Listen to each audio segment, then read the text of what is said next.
La direction régionale de l'Office ivoirien des parcs et réserves du Tonki a organisé un atelier bilan sur la gestion du parc national du Mont-Sangbé le week-end dernier à Biankouma en présence des autorités préfectorales du département ainsi que les représentants des présidents du conseil régional du Bafing, du Tonki et du Kabadougou. Ce fut une occasion pour Colonel Zanou Moïse, directeur zone ouest des parcs et réserves et ses éléments de plancher sur le bilan des activités de surveillance, les résultats de suivi écologique, les mesures riveraines, mais surtout les perspectives pour l'année 2024.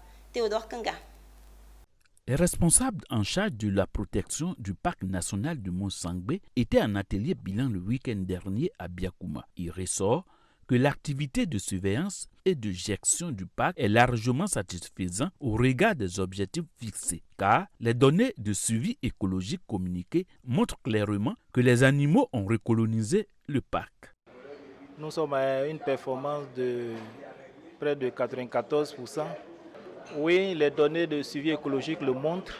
Le taux de rencontre des buffles a augmenté et on les rencontre également.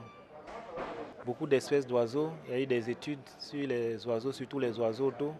Beaucoup d'espèces d'oiseaux qui recolonisent le parc national du Mont-Sangbé. Aujourd'hui, vous ne pouvez pas traverser la piste centrale du Mont-Sangbé sans croiser ces espèces-là. Malgré les pistes impraticables, chaotiques d'accès au parc, la surveillance du parc national du Mont-Sangbé a atteint un niveau satisfaisant au point où les autorités en charge et le conseil régional du Tonki envisagent de développer désormais l'écotourisme. Nous, au niveau du conseil régional, tout à l'heure, on a relancé la convention qui va lier le conseil régional et l'EIPR.